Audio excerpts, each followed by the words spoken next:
Well, good evening, everybody, and welcome to the Demon Land podcast.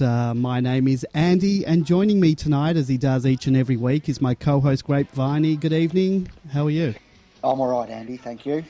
And back by popular demand, you might know him as Demon Blog on Twitter. He is the author of The Great Depression, dare I say, Part 1.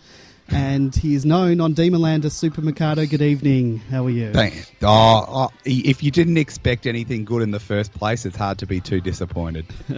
Well, yes, I can sympathise with that. And joining us now on the back of the welcome game that was held at the MCG this week is co-founder of Sports Host, Darren Walls. Welcome to the Demonland podcast, Darren. Thanks for having me. It's exciting to be here.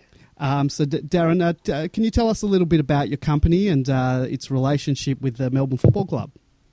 Yeah, I'd love to. Sports Host connects visitors to see live sports around the world. So just think if you're flying into Madrid and you want to see an El Clasico game, we'll hook you up with some locals. You can go out and have some red wine first, go to the game with them, and then, probably be eating tapas until 1 a.m. So it's about getting that authentic experience, and we want sports fans to be able to travel like other people can't. And the one thing that we know about sports is that it breaks all the boundaries.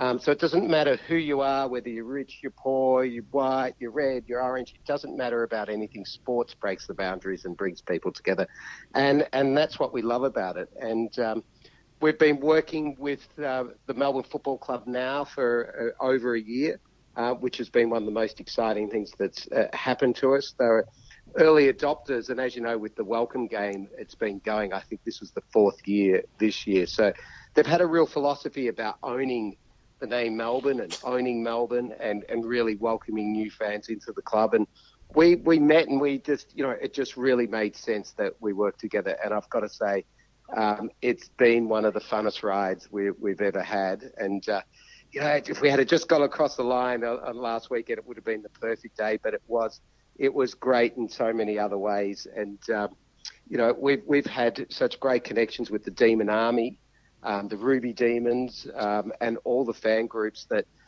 it's just amazing to see people from overseas that have never seen AFL or international students in Melbourne come along. And just the way they're brought into the club and see AFL, they just love it, And we've already had people sign up as members to Melbourne, which has been fantastic because they just, have just loved what they've seen. I heard you say we. Are you a demon or just because of the association? Well, I sort of am now in the sense that I was a Fitzroy supporter, and so I've never really changed allegiances, but I'm a Brisbane Lions fan. But working with Melbourne now, it's just become we, and I'm at the games, and, I know the theme song now, and it's just become part of what we do, right? So, and I think it's converting my family as well. So if you see the mugs with Ryan and Susan and the Demon Army, it's pretty hard not to get completely enthused about it all. What made you choose the Demons? Was it just because they were the ones that were sort of welcome to this idea of coming on board first, or was there something about the club in particular? It was the name and the MCG that was something that we really identified, and then I was working with Brendan at the Sports Museum, and he introduced me to the club, and and it was just right from that first meeting that, we were heading down the same paths, and it was, they had exactly the same ideas in that, owning Melbourne and really making sure that the club could, maximise what really is a big competitive advantage for them. And everyone around the world knows the MCG. And it's funny when you talk to international visitors and international students and people in town, they love the name Melbourne, right? So straight away, that's and I think we've got one of our international students become a member. In one of our videos, she says that I fell in love with the city, the club that is the city, and it's something that comes off their tongues. So it worked well. Is the idea to expand this concept to other clubs and other sports? Oh yeah, and it's available. Sports Host available to all sports, hosts at the moment. So whatever team or sport you follow, you can host someone and take them to your sport. We work specifically with Melbourne, but we will be bringing on other clubs.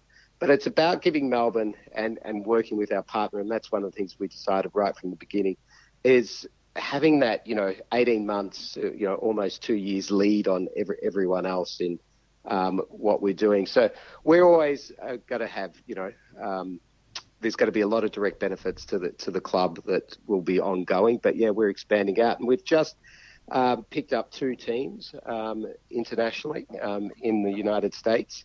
So it will expand globally, because that's one of the things too for hosts. It's about how do you build your global network, and we've all got other teams around the world, and this is how if I host someone here, I can get that reciprocation and go back overseas, and which I've done, and which is mind blowing. I would say I've gone to see sports and teams and places that I thought I never would, and have just such great friends. And one of my co-founders is a mad Liverpool fan.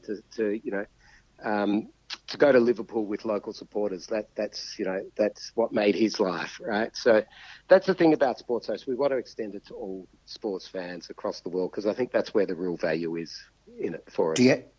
Do you have to screen your hosts? Because I'm mild-mannered most of the time, but if you pair someone up with me, I turn into a raving lunatic for 3 hours on the weekend. We haven't had it so far, but the funny thing is that it's pretty self-selecting. I mean, most people that put their hands up for hosts are in that they're hospitable. They want to do it. The other thing is people review the hosts and the travellers. So if there was anything ever untoward, it would come up straight away. It would never happen again. But having said that, it's just not been the problem, because people that don't want to hang out with people don't put their hands up to host. Yep. So it's like an Airbnb for football fans. That's exactly, yeah. That's exactly it. And like I said, it's just so much fun when you get the opportunity to also go and travel to places and see people. We took a guy to the races in Melbourne from Indiana. And, so I went and saw the Pacers over there, and it was never on my travel card to go to Indiana.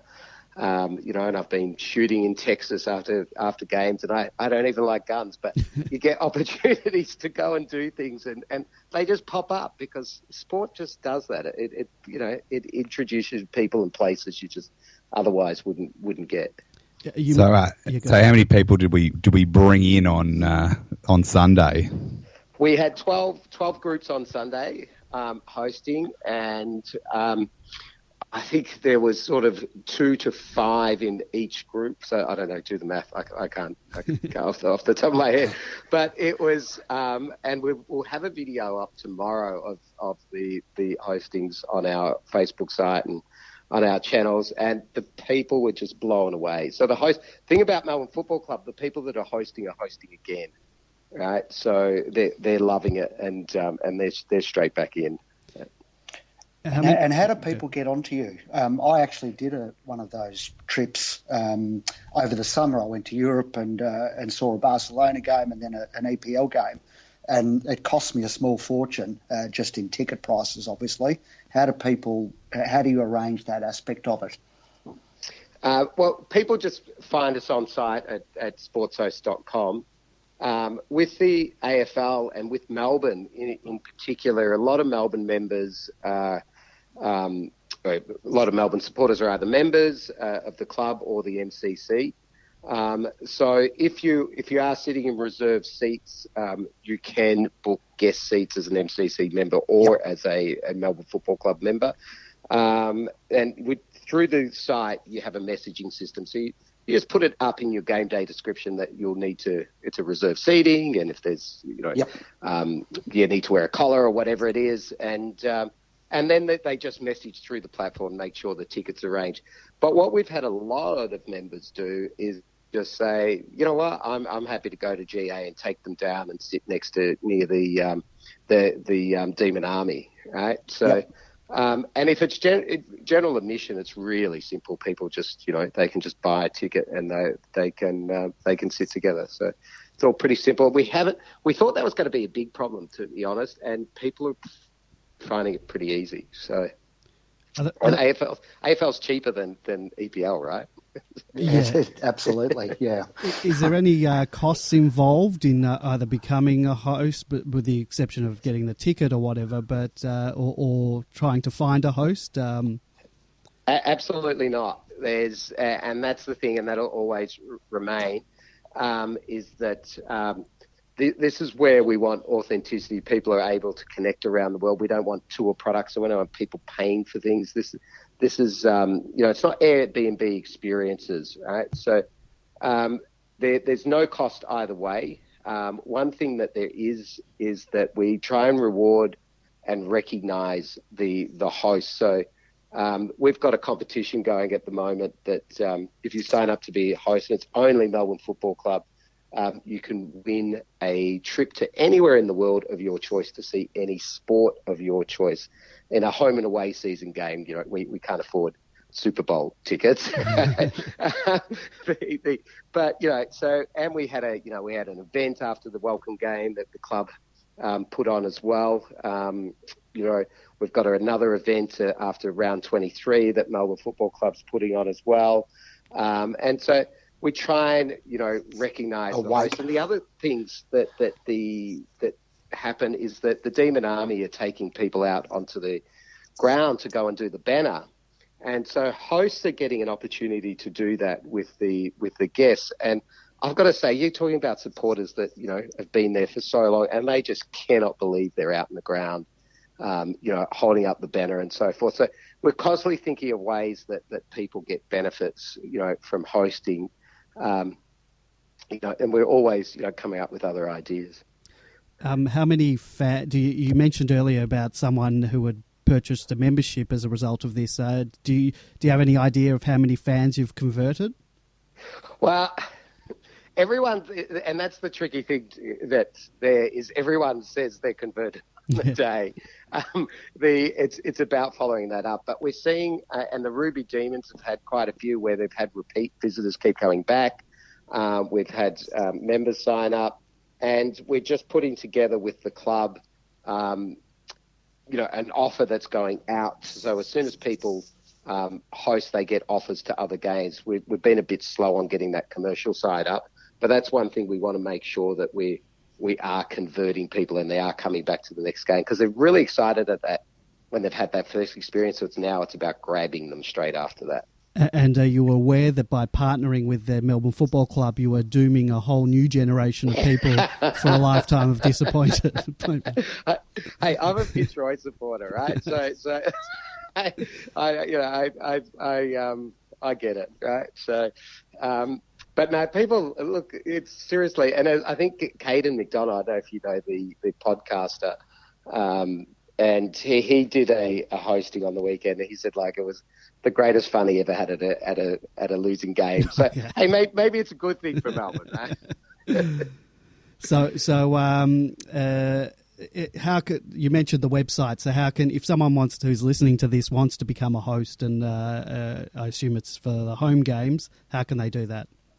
If they go to the website www.sportshost.com, they can there'll be become a host tab at the top. They just click on that and go through that. But they can also ring us directly. If you go down to the bottom of the site, there's a contact number there, and if you just want some help filling it out and doing it, we'll do that for you. So we'll make it as easy as we can. All right, great. That sounds fantastic. I really like what you're doing. Especially because it's bringing in new people to the Demons, and we can do with every membership that gets purchased. And if you're going to convert a few new fans by bringing them along, I think it's a fantastic idea. So thank you very much, and thanks for joining us tonight. And thank you. And I want to say the Melbourne Football Club's got the scarf swap. Yep. On at the moment, and that has been, people love that on the weekend. So for members out there, I think get involved in that scarf swap. That is just a great way to get people branded Melbourne Football Club. And just before I go, I'd love to say thanks to the club for letting us work with them, and to the Demon Army and the Ruby Demons and all the supporters, the Ballarat, the Central Victoria supporter groups and stuff. It's just fantastic. We love Melbourne. So thanks for having us on. Not a problem. Thank you for coming on, and keep up the good work. Excellent. Thanks, guys. Thanks, Darren. Bye-bye.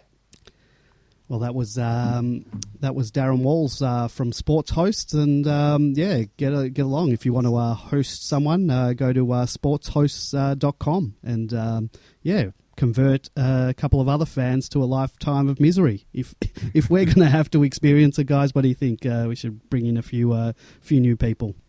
I don't like the chances of Darren's enthusiasm and joy of life being replicated for the rest of this program. Yes, no, certainly not. That was the upbeat part of the program, and we're in for some misery now as we talk about I'm not the sure game. about that round 23 event that he's preparing either. That could turn into a wake. Unless our fate is sealed long before round 23. It very well could be sealed before then, and we might talk about ladder predictors later. I know that Super Mikado is on top of all of that as part of his Bradbury plan. Which I should point out has been suspended this week due to the disgraceful scenes on the weekend. Well, we're willing to discuss the final version of the plan. We will discuss that a bit later. Just on what Darren was talking about, the scarf swap. Does anyone want a 2012 version of my scarf collection? Because that one copped a beating. I reckon if they dredge the Yarra, they'd probably find about 150 more, and a few bikes as well. All right, so the game on the weekend. What went wrong, boys? Can anyone pinpoint the exact moment that things went awry? Yes, I can actually, because we started pretty well. We were dominating, absolutely, not converting all chances, but we managed to get a few on the board. And then what happened is they kicked a point, and we mucked up about 3 or 4 consecutive kick-ins and gave them 3 or 4 chances at it, and eventually they converted, and that's when the game changed. Go back over the tape. It's 3 or 4 mucked up kick-ins in a row midway through that first quarter. And then they got their tails up. Yeah, I think that was Jordan Lewis took the majority of those kick-ins, did he not? And I'm not sure he's the best person to be taking the kicks. I would say no as well on that front, especially that one that stuffed straight down a St Kilda player's throat 30 metres out and was fortunately missed. Yes. Possibly unfortunately missed. Maybe if he'd kicked it, the rest of the game wouldn't have gone the same as it did. I noticed in the first few minutes when we were really had them pinned back in their own defence, they were doing all these like insane switches that were only either just coming off or not coming, or like falling short or missing the target. And then the moment they got on top, did they ever do that again for the whole game? They seemed to just go forward and just carve us up left, right and centre. It's almost like they went, hold on a minute, we don't need to switch it.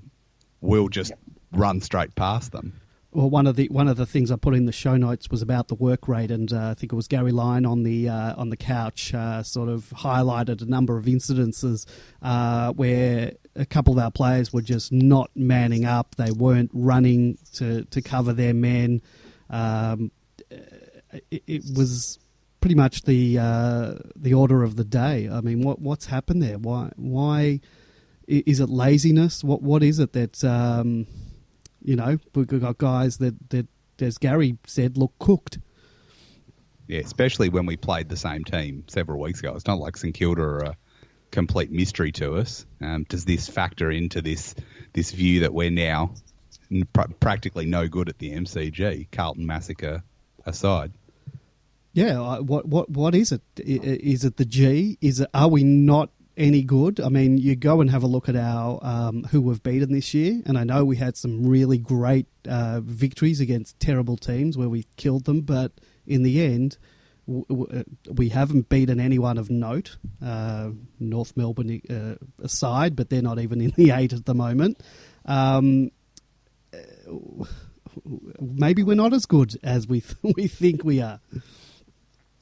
We're certainly slow as treacle. I think that's that factors into it. We just really lack quick players almost anywhere on the ground.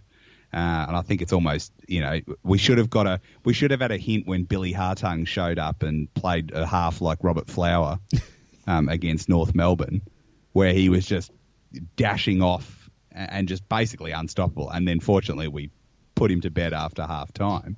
He did that but I think we're very vulnerable to quick players. Did it in the JLT as well, Hartung. Yep. Very vulnerable to quick players. I think football skills may be optional as long as you can run quick against us. What's the solution to that? I know we don't have Hunt. He's still injured, but his form before the injury wasn't great. I know we've got Baker, but he's young and inexperienced. Where's our pace going to come from? I don't think we have it.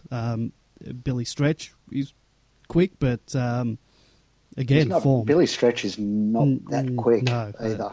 I think he's just.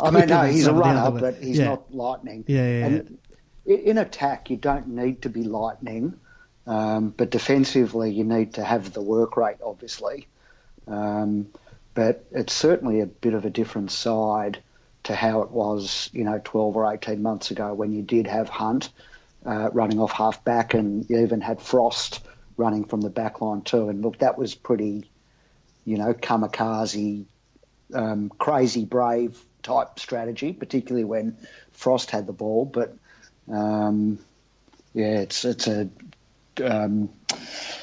much slower backline these days than it was then. We've got pretty much a full complement to choose from. We don't have many injuries. Lever we're certainly missing, but he wasn't there last year.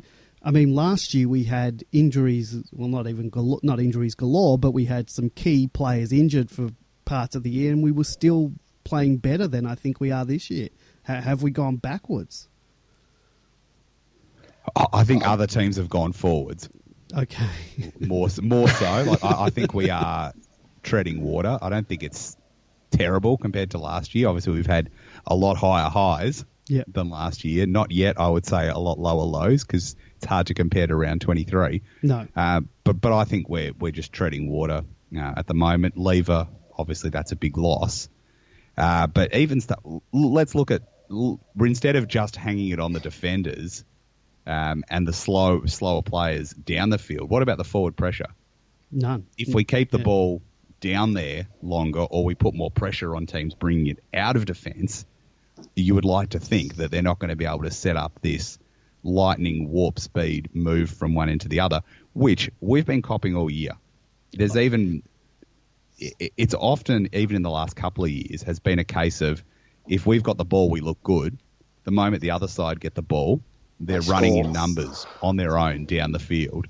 And so I don't think it's a new phenomenon. I just think this year, in those weeks where we were poleaxing teams, we were covering it up because we were getting so much of the ball. We were scoring so highly. Well, that's ourselves. right. We were scoring highly ourselves, but we were over the year. We've been the 16th in terms of easiest to score of once the ball comes out of there. And I think in the last 3 weeks, we're the lowest ranked team in that stat. Well, sides are converting almost 60%, I think, of inside 50s. I think it's 54% or something. Yeah. It's the highest. But the other thing to say about the back line, and it isn't all the back line's fault, it's, as Goody has said, it's team defence, but we've played 14 weeks and the back line has basically been in a state of flux for about half of that time.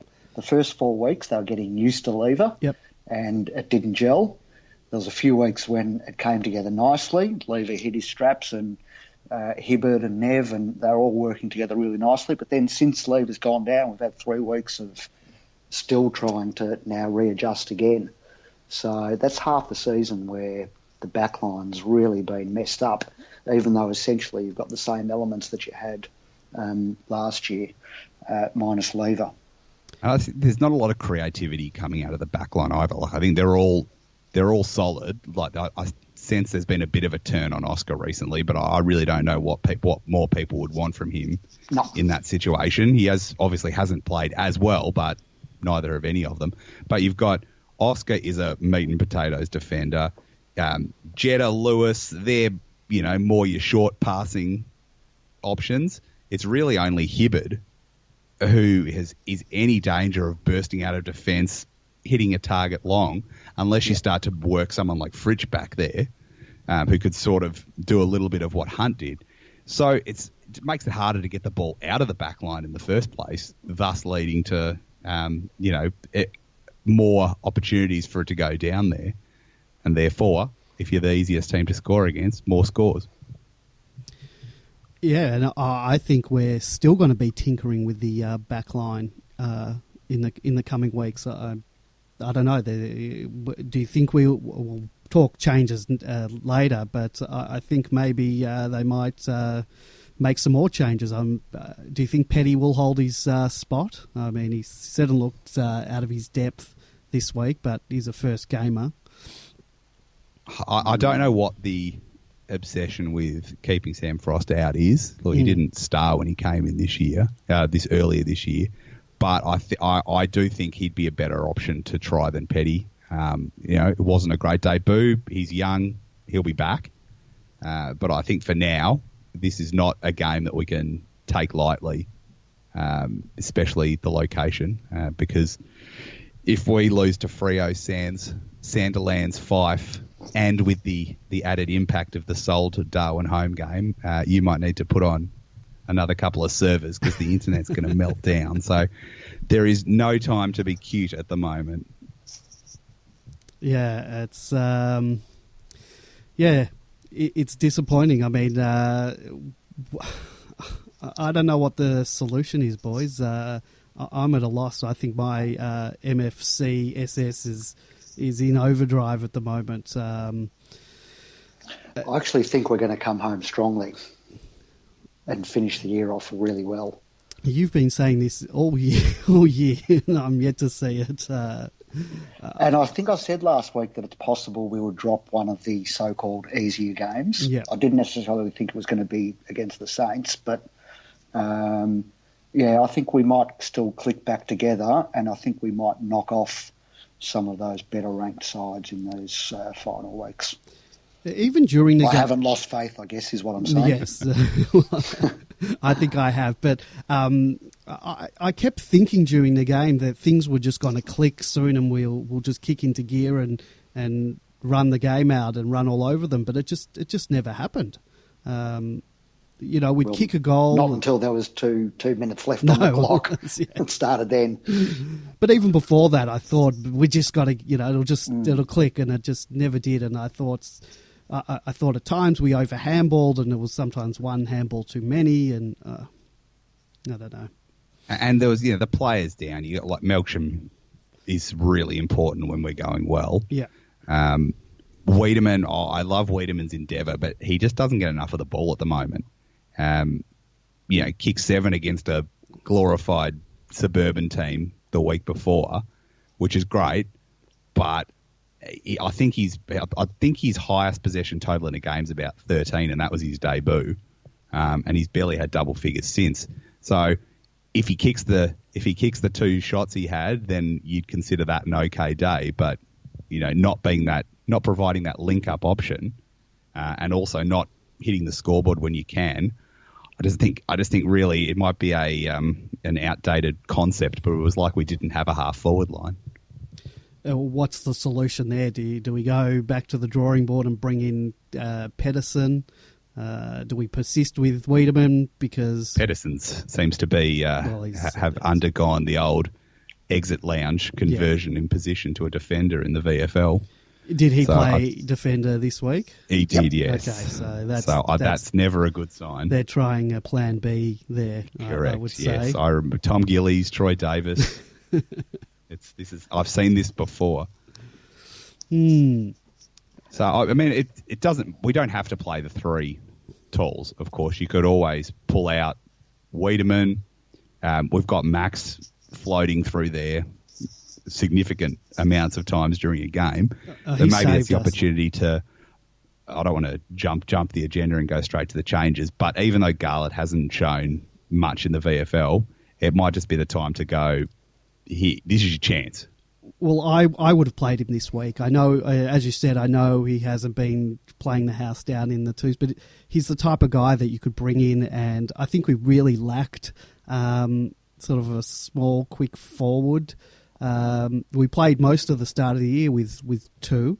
We had Spargo and Hannon. I'd play him. I agree. Yeah, I think and I hope that Hannon's the one that makes way for Jeffy this week, and I'd actually bring back both Spartacus and Jeffy. I saw most of the reserves game, and he didn't set the world on fire, but I thought he was okay, Jeffy. I thought the effort for the most part was there, and he was going all right. Well, we can talk about the Casey game. I didn't see it, so what are your thoughts on it? Declan Kilty didn't do his chances any harm. He was superb. Marked everything that came down back, and what he couldn't mark, he spoiled. So he saw a lot of the ball, and almost sort of won the game basically, because he repelled a lot of their attacks. Well, I just asked the cheeky question of Demon Lamb poster Drunken 167. I think his handle is whether he thinks Deck could get selected, and he seemed quite confident that he would be. So I don't know. Maybe that's on the cards. In Goodwin's presser, I think he was asked today about Oscar Baker, and he said he's in the mix. People are saying he was BOG or close to BOG. Do you think is it too early for him? He and Kelsey were definitely the two sort of best players on the ground. Look, he got quite a bit of the footy, and for the most part used it all right. Yeah, I don't know, and it's, when you factor in how unpredictable Goodwin is at the selection table, it's impossible to know. I think that's probably I wouldn't pick him this week. Probably say one more in the VFL, unless they've got one of their 27 buys that they have every year in that competition. But I think it's a bit easier to cover up than dropping someone into the tall defence position. Where they're going to potentially be exposed. I think someone in Baker who's effectively going to be an outside runner, I think that's a bit easier just to throw them in the mix, and the likelihood is they're going to get the ball, and hopefully not, be able to not do too much damage if they're not up to standard yet. So I definitely think if we lose this week, pick everyone who hasn't had a game this week, and let's just move on to next season. But I think no matter what happens this week, I reckon Baker should get a game in the next few weeks. Vince, they said, had a fantastic game. Obviously he's too good for VFL level, but the question is does he come back in? Is he good enough for AFL level still?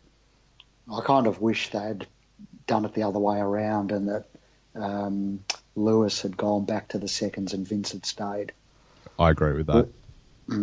Absolutely. Whether you can do the swap now, a week later, I don't know. But Vince was good on the weekend, and was also having a real crack, and was true to his word that he expected to go back to Casey at some point, and he would give it his all, and he certainly did that on the weekend. So credit to him. Goodwin in his presser, I didn't see the whole thing. I just read the Twitter stuff talking about Lewis, and I don't know if this is just typical of Goodwin, but he says Lewis is an integral part of the team. So, look, I don't know.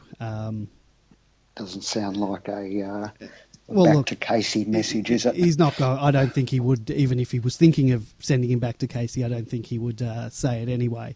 But it's obviously an option. The exact quote was, "Jordan Lewis is someone who is really important to us." So, take that for however you want to take it. Yeah, he's not going anywhere. Anyone else? They said, well, from what I read, Frost had a good game, so there's a possibility that he might come in for Petty. Well, it was an odd game to.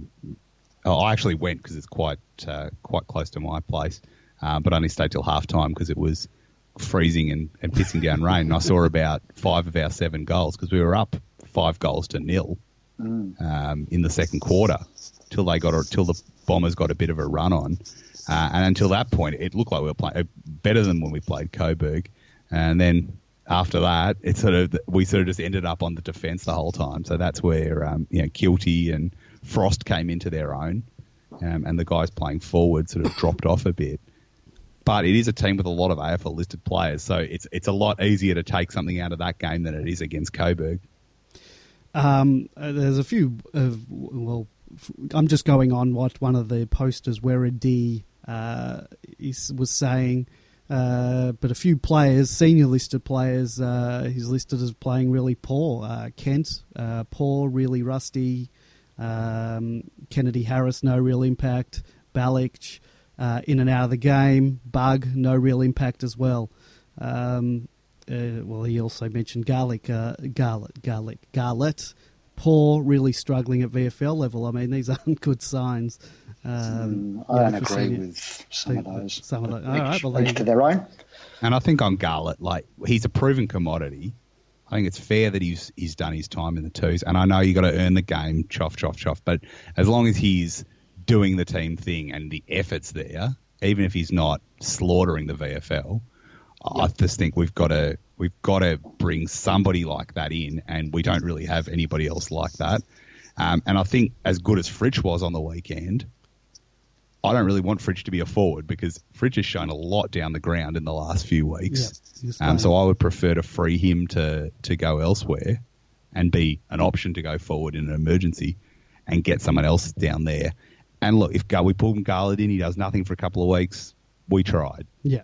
But I don't think if he is doing what the coaches want, I don't think burying him in the VFL's going to get us anywhere.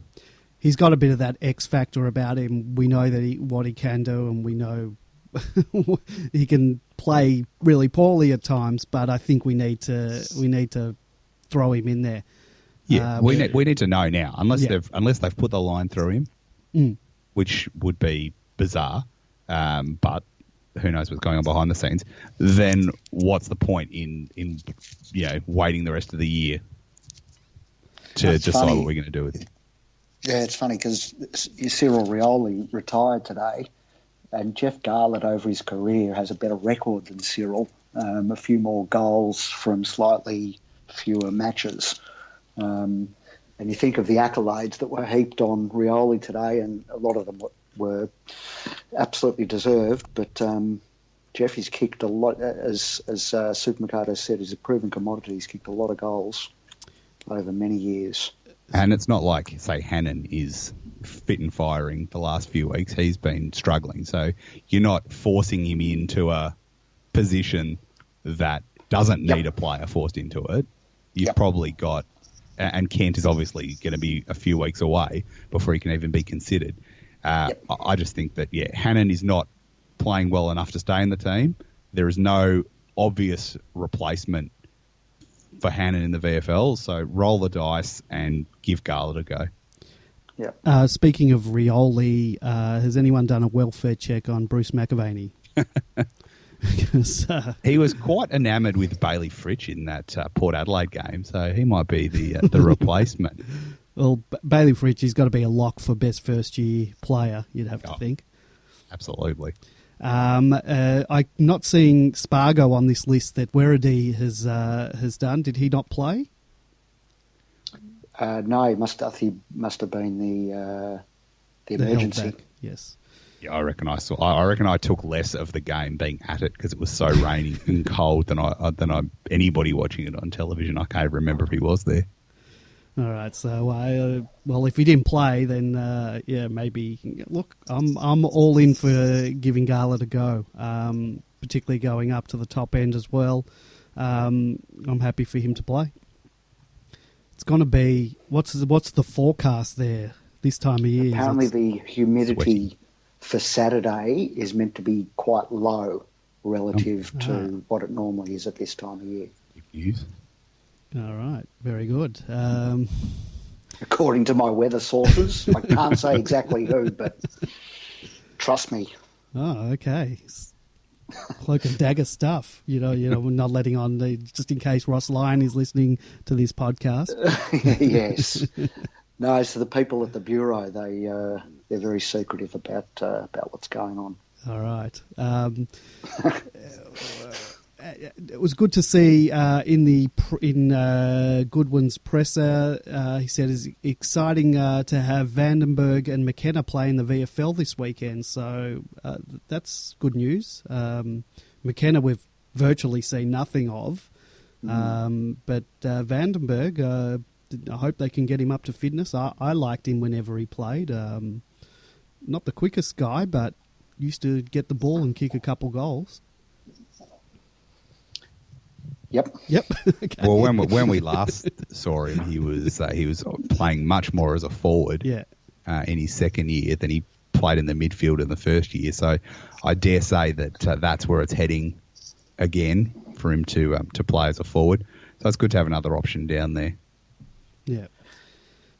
We discussed Mitch Hannon, who it should be said had a 4-possession game, but we can't go without commenting on Dom Tyson's 3-possession first half. Yep. When he kicked that goal on half-time, that was his second kick, and he'd had one hand pass, which is just staggering for a midfielder and for someone who, only a couple of years ago was racking up, 25 plus without issue and kicking a couple of goals. Yeah, it is very disappointing. You'd be hard to hold his place, you would think. 2 poor weeks in a row. I guess again, it's a case of who replaces him. I would definitely agree. I mean, he's on a wing, feels which like is the where stocks are Fritsch, thin. where Fritsch should be. Say that again, Grapeviney? No, I just said he was playing on a wing, which is where Fritsch should be. Yeah. No, and that's if you clear Fritsch out, and again, Fritsch did. I thought Fritsch was best on ground for us behind Gawn, but if you clear him out of the forward line and get some run in the middle and the back half of the ground, and replace him down there, and then he gets more than 3 touches in a crucial first half, it's a much better option.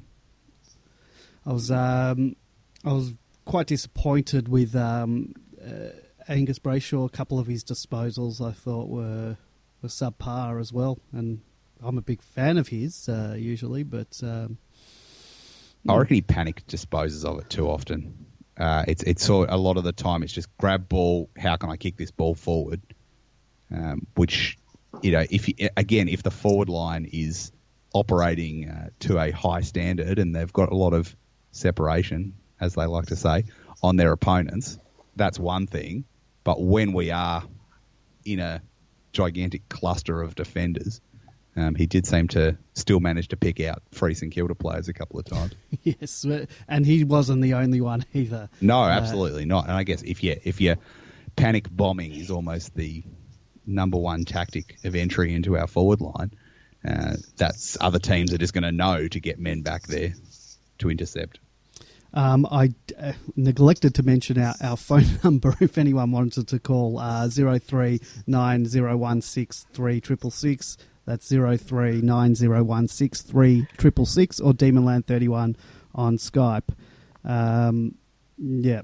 That's how you can get us. Well, where to from here, boys? Ladder predicted time. 9th. Are we the new 9th man? I'd almost want to end up 12th than 9th. But no, actually I wouldn't, because I don't want to give Adelaide a better draft pick than they deserve. So I think where it's going to come from now is you got our games, that's fine, but there are some absolutely crucial games between the other teams that are around us or involving the other teams that are around us.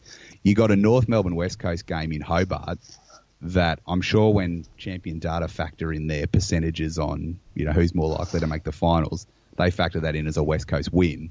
But as we've seen North in Hobart before, I think that almost, if everything goes as expected, would be the win that would put them over the top into the 8. And then you got Hawthorn versus Geelong. By the time that comes around, who knows which of those two teams we're going to want to win. So at the moment, where the ladder stands, which teams do you want basically to win all their games? Obviously, probably the top 4.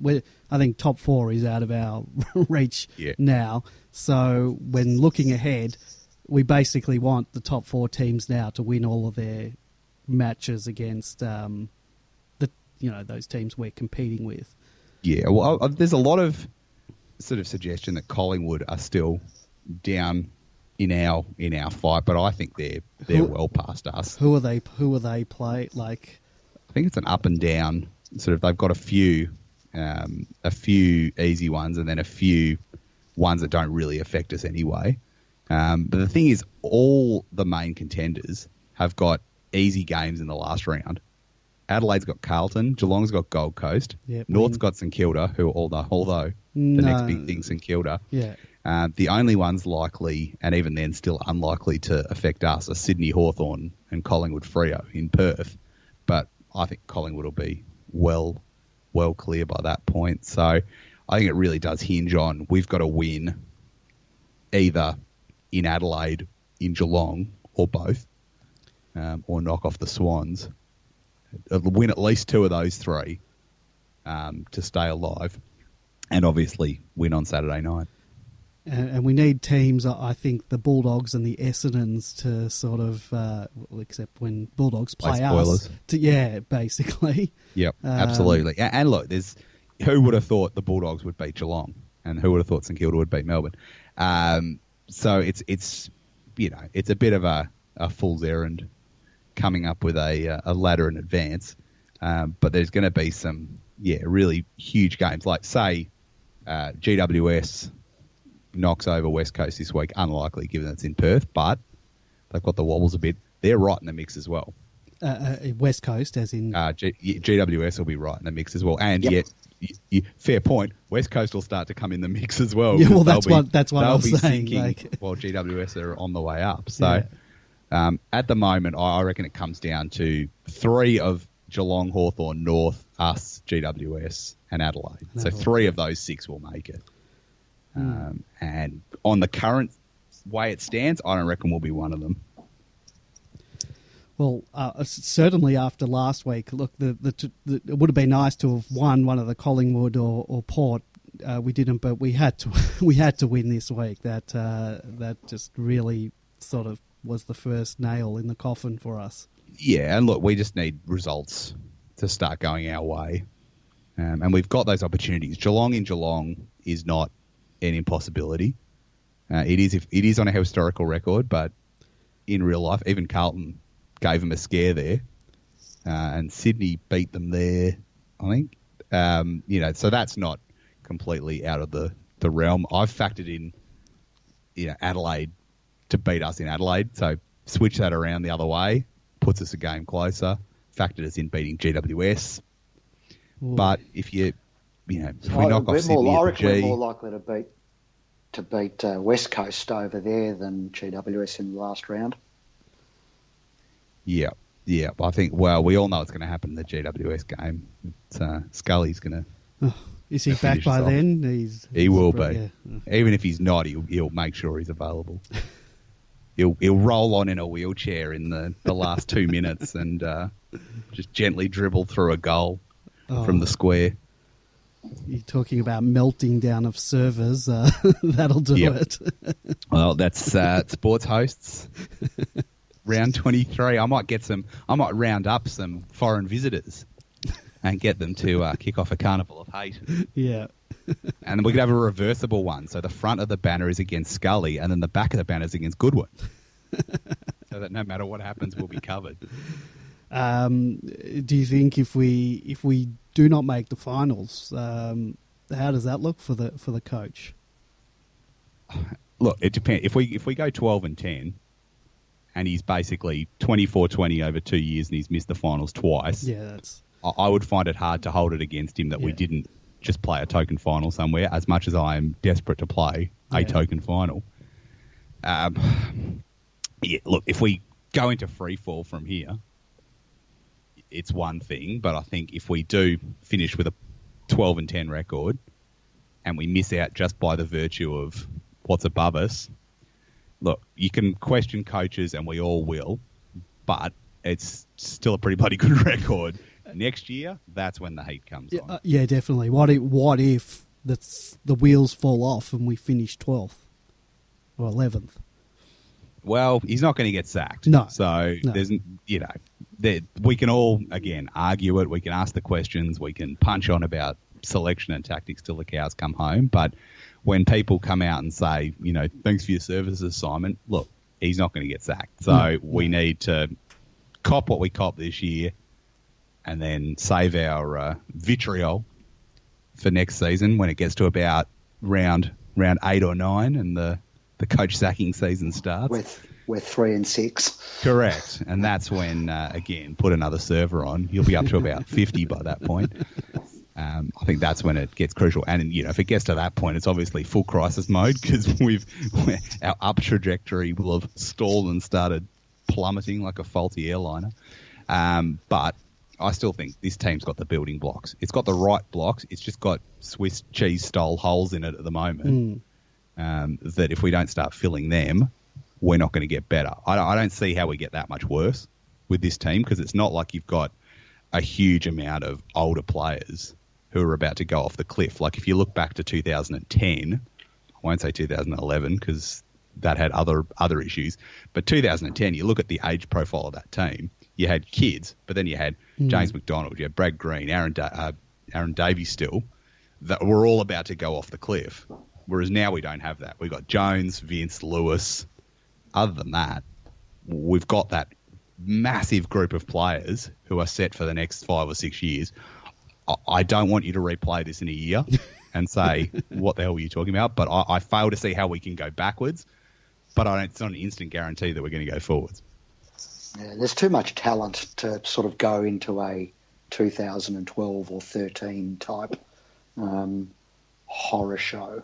So, exactly. Like you just couldn't happen, but I think expectations are so high now that even a sub 2013 style meltdown would lead to the same sort of carnage. Well, thanks for that grim view of the future. If I wasn't depressed before then, I certainly am now. Prove me wrong, boys. Prove me wrong. And the ladder predictor is back on the AFL website. I didn't realise that, so I might have to do some of my own calculations. And there's quite a good one that was on the thread, the ladder predictor thread on Demonland. That's better than the AFL website one. I think the AFL website has stuffed themselves up by leaving their one off so long. I think this bootleg one that's been going around is a much better to use. Do you know where this bootleg? Oh, it's on that. You said it's in the thread. Yeah, I'm sure someone will post it in the chat room. It's Squiggle something. Anyway, Squiggle ladder predictor. That would be the one. I like a good ladder predictor. That'll. I saw a Carlton supporter, I think, last week or a week or two ago had done a ladder predictor saying that they did a prediction and they could still make the finals if results go their way. Well, that's good news for them. Wishful thinking, I think.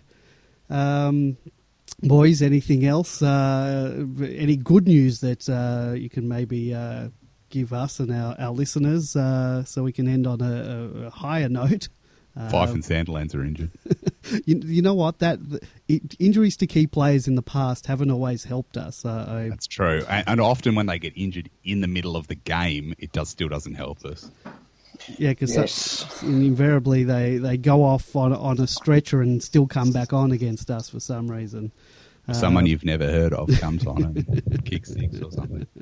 Or Gary Ayres goes to full forward on one leg and kicks a bag full against you. Look, this week is a week for misery, but by next Monday, we're either going to be significantly more miserable or we're going to have some light at the end of the tunnel. I think whatever happens, even if we were to only beat Fremantle by a goal, you've got the Darwin factor. We'll just be happy to get out of that with a win. If we lose, carnage, chaos, sack everybody, hold an EGM, etc., etc. But I think all we need to do is just get through this with a win by any means necessary, and then reboot for the next week, which, correct me if I'm wrong, is Geelong in Geelong, and then Adelaide in Adelaide. So you're missing the Bulldogs. We've got Bulldogs, then Geelong. Sorry to the Bulldogs. Well, that's important as well, because they seem to be back in some sort of form. Exactly. We're getting... And their banner can hurt you as well. They can. They're nasty. No, I think that some guy... badly written banter. I think that guy no longer works for the club, the one that did the witty banners. He always needed an editor, I thought. The gags were quite good. Poorly expressed and articulated. Scan. Like, look at our messages on our banner. And I'm a big advocate of the Demon Army banners. They don't go for comedy. They don't go for cheap shots at the opponents. But the rhymes always work perfectly. And the design is always beautiful. And the kerning. The letters are always lined perfectly. There's the right space between them. Other cheer squads should take notice of our one. Well, I noticed St Kilda seemed very lazy with their banner. They've got one of those banners that isn't made out of crepe paper. It is just one of those that just parts in the middle like the Red Sea. Which is a disgrace. It is. What's happening? Teams that do that, teams that have a curtain are cheating, and the bigger the curtain, the worse. There was a couple of years ago where Carlton had a curtain so large that players were trying to hit it with their hand, and they couldn't reach it. It just split up. You could have flown a 747 through it. It's true though. There's never been a mistake on the Melbourne banner. They use like a cheer squad style guide to write the script. So it's word perfect every week. That's literally probably the one thing that we lead the league in is quality of banner design, and I will argue that with anybody that we are the best banner designing team in the competition. Is there an award for that? If not, there should be. Well, I think we've been doing holding banner watch on Demon Blog for about 4 years, and I think the only time I ever lodged a defeat was when we did we get knocked down but we got up again. I hate that song with a passion. I gave the victory to Hawthorn. Was that circa 1998? Did they use that? No, that's the worst thing. It was about circa 2014. Oh wow, that's a nice callback. Yeah. Yeah, I think they might have just lost interest in the season. I think that was the day I lost interest in that season as well. Oh, well, that banner talk has certainly lifted my spirits, boys. Is there anything else before we go out?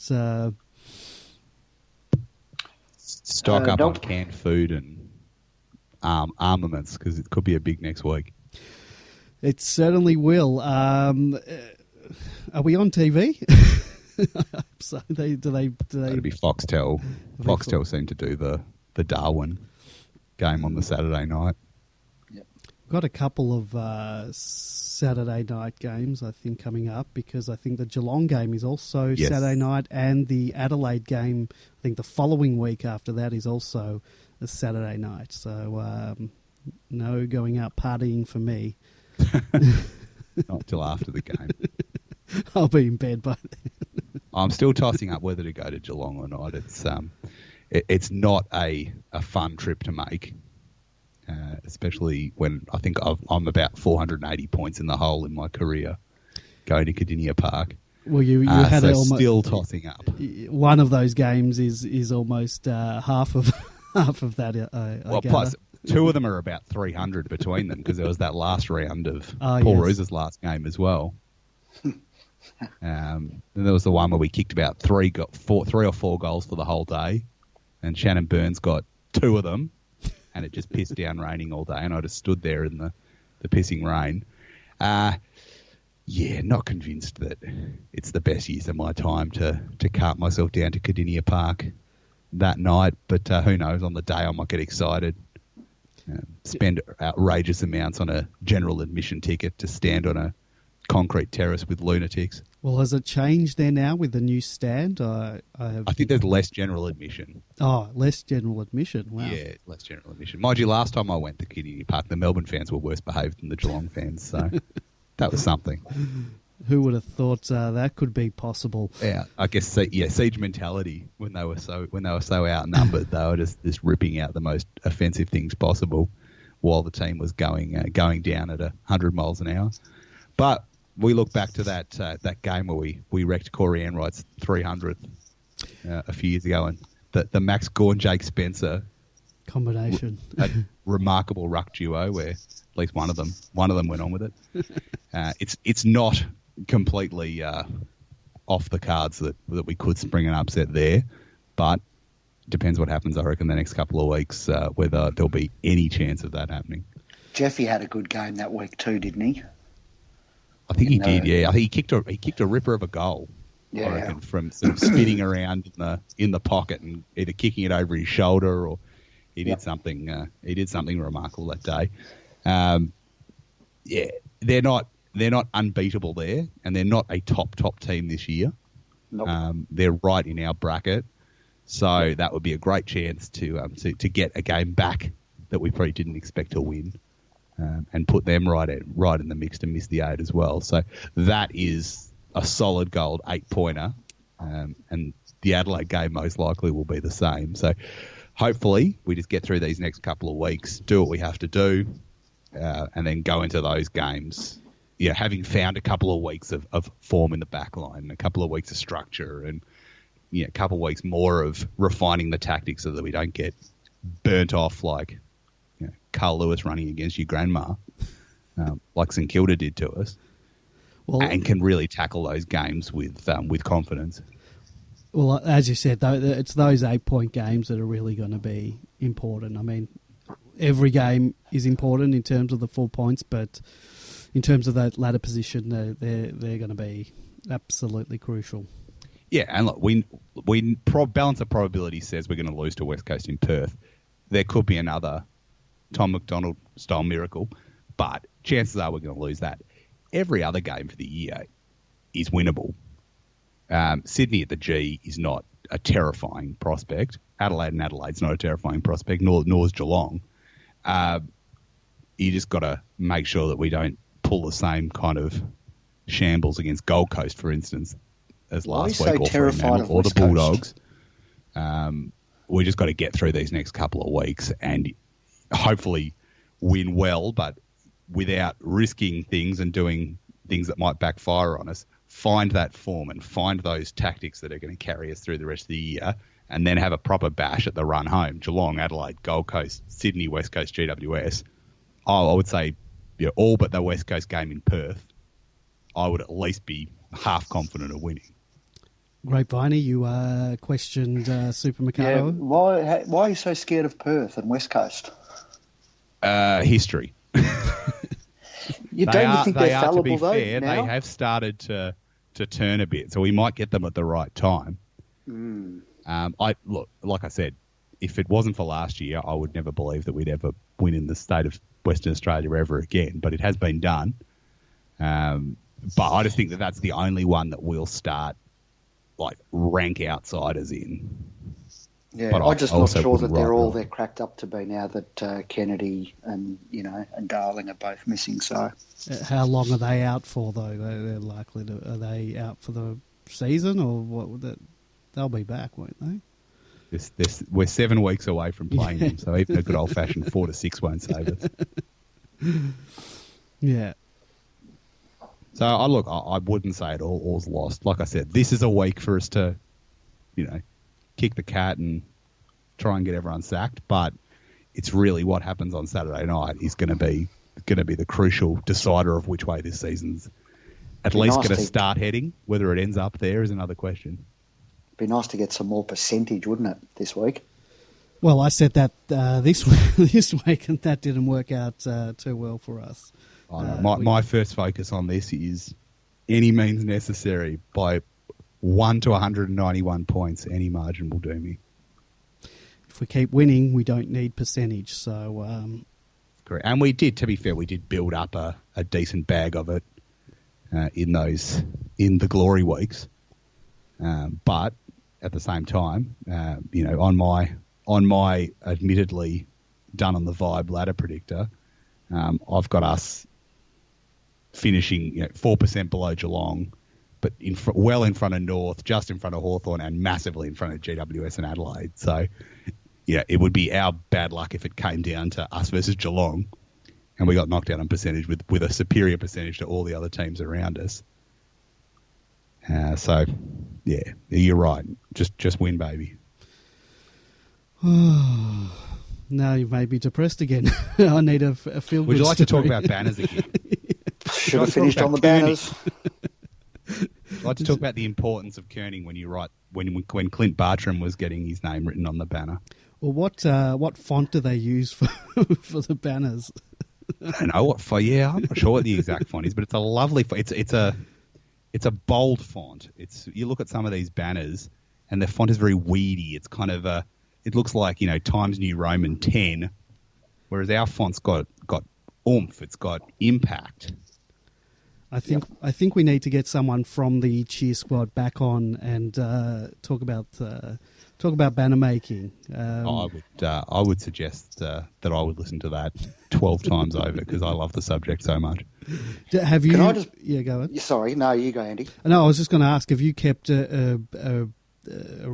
has anybody kept a record of the what's been written on I've got the banner banners? book. There's actually an official banner book which was put out, I think, by the league in maybe the mid-90s, and it's got a whole selection classed under different sort of categories. So some were political and the others were funny. Some now look obscenely racist. And yes. But yeah, small. I believe the small Demon book. Army's Facebook page has an album. Going back that how you far? could go back, because at one point I was going back and putting all the right banners on the Demon Wiki pages for that game, and I was pinching them from the Demon Army Facebook group. So they're all in there, and a few classic old school ones as well. Like I think it was it our mission beat Footscray, then worry about the good teams. Yeah, that's North Melbourne legends in their own lunchbox. Yeah, I remember that one. Bye Bye Pies with a random Bart Simpson on it from the early 90s, just because it was the early 90s and you wanted to put Simpsons things on everything. Well, I did realise what would get me out of this funk, and that was when you mentioned Demon Wiki. So then I remembered our favourite game of random image selection, and I click onto the page, and it's someone probably from the late 1800s in one of those lace-up. Well, we were approaching a flag. Yes, and the era, so ball looks almost round that he's holding. I bet you he broke one of his fingers in those laces, just like the later players did. I'd just like to say I have done the random, and I've got the greatest one of all time. It's someone in a banana suit with a Melbourne jumper on the front that says Pioneer Homes, high-fiving kids in front of a Tabaret sign at the MCG. I'm going to put this on Twitter. I don't even know I had this photo. And I love how Dallas Normington is still on the top pages. He's still number one. I think he's got good cut through with like Russian spammers.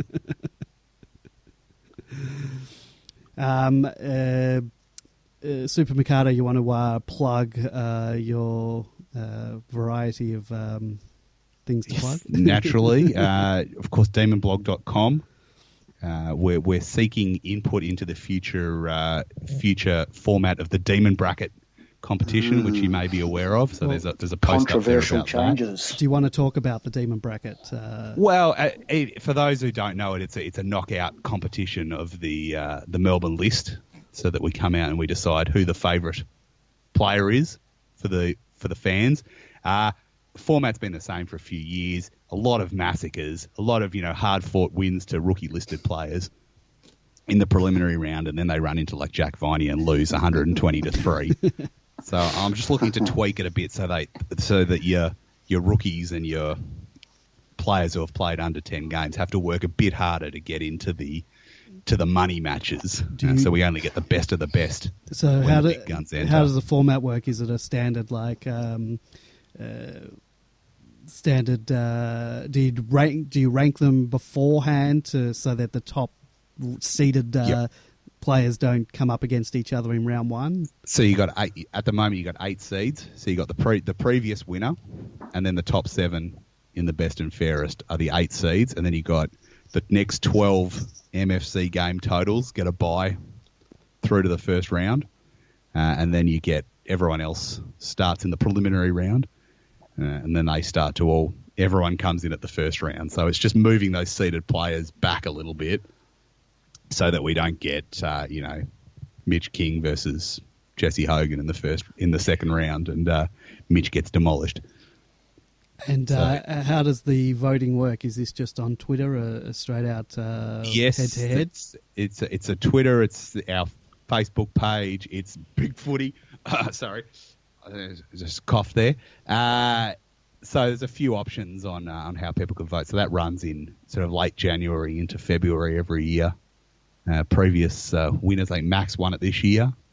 Tom McDonald, the great famous Sizzle campaign of 2012, where he got right on Twitter and started lobbying the community to vote for him. And he was lobbying? He was. Oh, wow. Enthusiastically. Wow. He was hanging it on his teammates. He was, suggesting he was going to, smack Jimmy Toumpas around. It was great. It was one of the greatest runs because this 2013 this was. He came from nowhere he knocked over Mitch Clark in the final. And then ever since then, it's been your more traditional winners. It's been Nathan Jones, it's been Jack Viney, it's been Max Gawn. So we're just hoping next year to have a few more. After all the times I've complained about the AFL rigging competitions to enhance spectacle, that's exactly what we're doing. We're enhancing spectacle by changing the format of the competition. I like it. So that's on Demon Blog. My post obviously from the weekend. I'll link through to the aforementioned Great Depression, a book which seems a lot more relevant now than it did a few weeks ago. So I've got a couple of copies of that. I think I've got 3 copies lying around now that Amazon's cracked the sads and won't send you a copy of it anymore because it comes from America. So if anyone wants to grab a copy of that, they can do that on there. And of course, you can find me on Twitter at Demon Blog, where I'm about to press send on the picture of the banana. Wait, so you mentioned Amazon that what they were sending it from America. Yeah, well, because it's on-demand publishing. Yeah. Effectively, what they do is when someone orders it, they just hit the button, publish a copy, and send it to you from Amazon. So you buy it on Amazon, well, you did buy it on Amazon, like you would buy anything else. And they just hit the button, print a copy, send it out to you. But now, because they won't send you from America, you can't do it that way. And there is a link on the Australian Amazon. You can buy the Kindle version. And I don't know how there's a link for it for like $80, to pay $80 for it on the Australian version. But it's through a store. So it's kind of like, well, where did the store get it from? I have no idea. I don't know if it's like an American store who gets the order and then does a order through the Amazon site to themselves and then sends it out to you. But either way, don't buy it that way. Do not buy a hard copy of it off the Amazon Australia site, whatever you do. But like I said, I've got 3 copies still lying around. So if anyone's interested, there's a shot of the cover on demonblog.com that they can click through. I can't remember whether I asked you this question before because it seems like something I would have asked, but I'm looking at the cover now. Did you get permission from the 2 gentlemen on the front? No, and one of them was not happy about that. Oh, okay. But unfortunately for him, that is a photo purchase from Australia, from AFL Photos. Yep. And when you do enter a game, the conditions say that effectively they can use your image with commercial partners at their will. Yes. So Did it was those a case of bad luck regulations and the only way he found out was because someone bought a copy and put his address. So he just opened the mail one day and went, "What's this gigantic package?" And there he was on the front. And like I said to him, that's an iconic photo. That's one of the great Melbourne photos of all time. What game's that from? Embrace it. It's a Bulldogs game because the kid in the middle has got a Bulldogs jumper on. Oh, which you can't see in the... you can in the full size one. I reckon it was the Bulldogs game where... was it the Bulldogs game where Mitch Clark fell on his head? It was a night game. It was maybe a 4:40 Sunday game. Was it the Bontempelli goal at the end? No, it was an MCG. It was an MCG 4:40 game, possibly the tribute game to Jim Steins. Yeah. I reckon it was that game. It is it's just an iconic photo. It's up there with the 1987 preliminary final photos, which are also famous, of course. Yes, I saw a few of those the other day. There was a floating post around on Twitter the other day, from the VFL Park account, the parody account, and it was Melbourne fans react. It was from May, and it was Melbourne fans react to the premiership talk, and it was just all like those 1987 fans after the game. Oh, the pictures from the TV where that woman is standing up and hitting her hand. Yes, I love the jumper she's wearing. It's a navy blue jumper with a little demon logo on it. And I can't tell from the footage I've seen. Do you reckon that was official merch? I think so. It was. I used to have one of those. Yeah, I couldn't remember whether Grapevine, whether you had it or my dad had it. Or I don't know if I had it or my dad had it, but I think it was official merch. I'd love to get some of those together, and I've got a lot here of old newsletters, but mostly sort of 90s and before. There's not too many before the 90s. They were all sort of those, what were they called, Teamworks or Team Talk or whatever it was. They were all sort of 4-page, almost photocopied things. That there wasn't that merchandise catalogue that they tend to have now. But I would just love to look back at some of the merch they used to sell before the 90s, because there's got to be some rippers in there like that quality knitwear. There's every possibility that my dad still has that jumper in his closet. I got to go over and have a look, because I don't think they throw much out. So it's probably still there. Speaking of floating around, have you been following this story of the Thai kids, the Thai football team and their coach that's trapped underground in the cave in Thailand? Yeah, I want an apology from my Year 7 teacher who I got in trouble for refusing to go down a cave on Year 7 camp. For that very 24 reason. Years later, I've been proven right. Vindicated. Well, I was going to say, that would have happened to us on our pre-season camp, wouldn't it?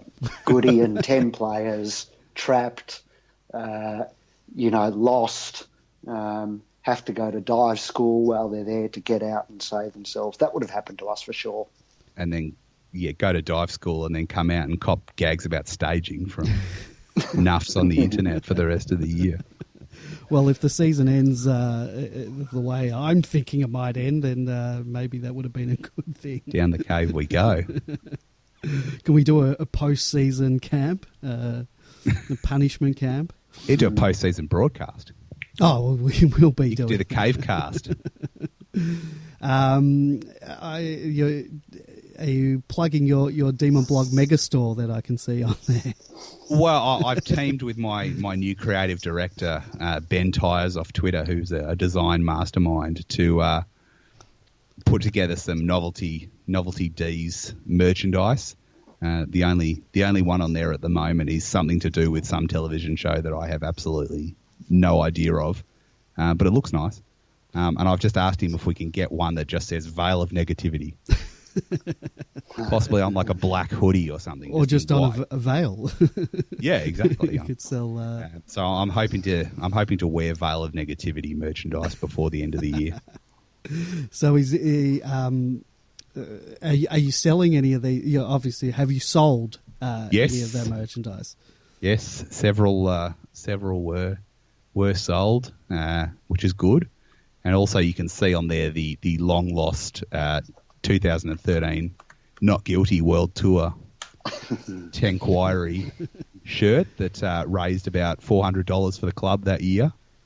Not sure they knew that the $400 donation was because of T-shirts that had a giant picture of a tank on them and said "Tanks for the memories."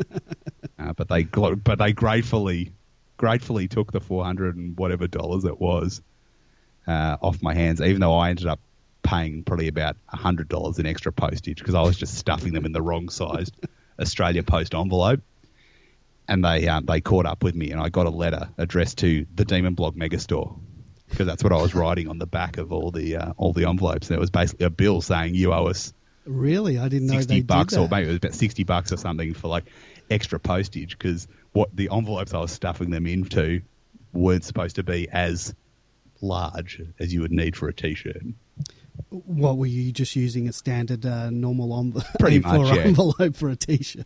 Yeah, just folding them over and stuffing it in there, and it's supposed to go through the eye of a needle to be a legitimate parcel, and this wasn't. So that was I wish I'd kept that, because it was literally a letter from Australia Post that was addressed to the Demon Blog Megastore. It's good to see that there's now Nev merchandise too. Yes, that was a request from somebody who said, I don't want one that says Tom and Jack and Max and Jesse and Clayton. I just want one that says Nev, Nev, Nev and Nev. Very good. So, Very good. yes, we like to skirt the bounds of AFL licensing agreements and copyright. Well, they don't have copyright on names, random names. So yeah, it could be any Nev. Yeah, that's right. It could be Neville Rand. You'll be getting a letter from his lawyer. The tank wire is out of stock. I noticed. So what's that? The tank wire one. Yeah. Well, that was a one-off run just for that, because I actually got those printed. Whereas the ones now are on Redbubble, so it just gets, again, it's like the books, it just gets printed on demand. But the actual T-shirts, could have probably sold a few more actually, but obviously I didn't want to end up with a house full of them. Yes. Well, this talk has certainly lifted me out of my Great Depression, so thank you. Let's get out now. Get out before we start talking ladder predictions again. Let's escape in the tank from the tank quarry. Look at the banana high-fiving people, and your spirits will be lifted even further. Where can we find that? I've just put it in the chat room. I've put the link. I've been sorry. There's a good crowd there that day. That's the red seats, obviously. I think, isn't it? Well, we had a banana in a Pioneer Homes jumper, so there's a good crowd there. What was that? I would love to know what the story behind that promotion is, because it's obviously not Pioneer Homes related. There was another game that I've got. It was a Collingwood game, and it's probably from around this same time. And there's a fence advertising, and it just says bananas. Okay, that's maybe all it says, just bananas. So possibly around the same time. Maybe all the banana growers of Australia gathered together and chipped in the banana $43.70. See, what's this country game rubbish? Essendon and Geelong. We're bloody selling bananas. Should be our game. Oh, anyway, I've just seen in the chat that someone said to test me for drugs, so I think I might pull out here before the Asada people show up and I end up doing a Clayton Oliver and missing the flight because I can't take a whiz. I just because I'm on your Twitter page at the moment, I did notice something that you put up the other day about the weird event that's foolishly scheduled just before we play Geelong, and that is public crying at Fed Square. Will you be joining me? If I go to Geelong, it's perfect timing because it runs from 10 a.m. to 5 p.m. and the game's at sort of 7 p.m. So you could go you could do the reverse walk to the G. You could go there. You could, soak up a bit and just bang straight onto the train to Geelong. Yeah, you'll have. And then public crying in Geelong about 4 hours later. Yes. We laugh about it now, but we will be crying about it later. Hopefully That's true. I did say before 186 when Casey lost by 120 points, I actually said the words, at least it's not going to get any worse than that. famous last words. And with that, some uplifting music from 1988. Good times. This will cheer anyone up. Yes, how can it not? All right, just thank you, Super Mikado. Thank you, Grapeviney. Thank you, Darren from Sports Hosts. We'll be back next week. And I'll give actually ourselves a plug, demonland.com. Follow us on Facebook, Twitter. Just type in Demonland, you'll get us. Or YouTube and listen to a couple of our fantastic interviews that we've done over the last 2 years. All right, we'll be back next week. Go Demons.